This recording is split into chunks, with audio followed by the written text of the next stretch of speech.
Oke, assalamualaikum warahmatullahi wabarakatuh. Kami dari kelompok teknik presentasi, saya Hegar, saya Bintang, saya Felix Raditya, ingin menjelaskan tentang komunikasi verbal dan non-verbal. Saya akan menjelaskan terlebih dahulu apa itu komunikasi. Komunikasi adalah penyampaian informasi antara komunikator dan komunikan untuk menyampaikan suatu informasi yang ingin dituju. Selanjutnya itu adalah komunikasi non-verbal dan komunikasi verbal.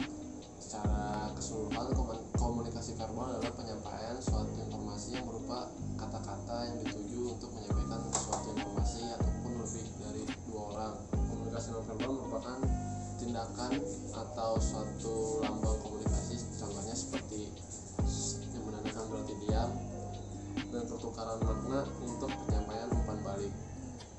Selanjutnya ada unsur penting dalam komunikasi verbal. Yang pertama ada bahasa.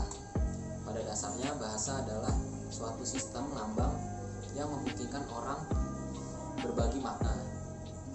Lambang bahasa yang digunakan adalah bahasa verbal lisan, tulisan atau elektronik. Yang kedua ada kata. Ini merupakan unit lambang terkecil dalam bahasa. Kata adalah lambang yang melambangkan orang, benda, kejadian, atau keadaan. Komunikasi nonverbal. Studi yang dilakukan oleh Albert Mahrabian menyatakan bahwa tingkat kepercayaan dari pembicaraan orang hanya 7%. Kemudian berasal dari bahasa verbal 38%, dari vokal suara, dan 55% dari ekspresi. Ini kategori komunikasi nonverbal. Yang pertama itu ada pribadi. Contoh kebiasaannya, seseorang yang mengeripkan mata ketika merasa gugup atau batuk ketika akan mulai berbicara.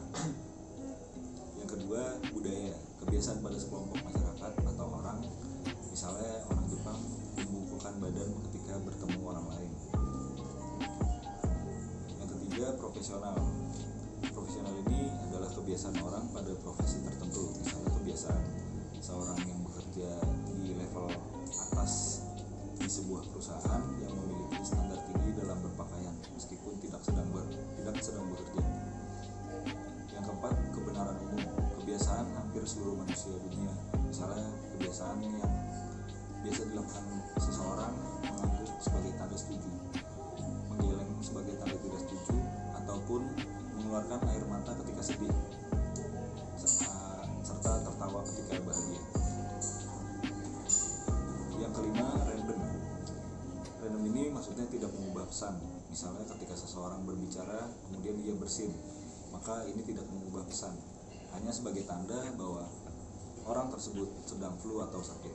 Mark Elkneff dalam buku Jalaluddin tahun 1994 menyebutkan 5 fungsi pesan nonverbal yang dihubungkan dengan pesan verbal sebagai berikut.